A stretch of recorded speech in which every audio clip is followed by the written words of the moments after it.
Na commune ya Kintambo, mama akufi po akangamaki na courant na se ya mvula oyo betaki mokolo ya lobi. Leslie Mavata salaki constat pour nebino.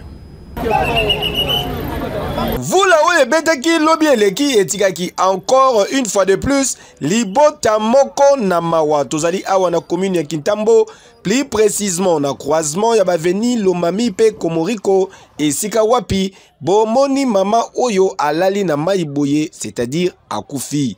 Selon l'information tozu sur place, mama bandaki kotambola na se ya mvula na kati ya mai kaka tangu akomi awa esika oyo asimbi poto ya courant mbala moko ibendi mama ti ndenge bomoni mama akoyi boye wele mvimba.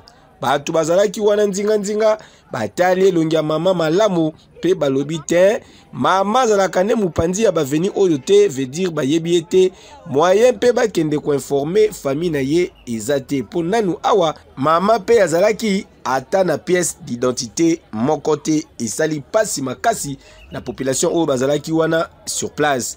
Papa Fabrice Lusinde, directeur général ya Société nationale d'électricité SNEL na Mukuse, oyo esalami awa na croisement ya baveni Lomami pe Komoriko na commune ya Kintambo, esali pasi koto yo penza SNEL musala mabe makasi SNEL mapapa tala ndenge mama akufi kaka boye. Tokosenga justice esala musala nango ba enquête ya solo esalama po soki penza ezali ya solo ke mama akufi na courant. En tout cas SNEL il faut à répondre na ba acte na ye.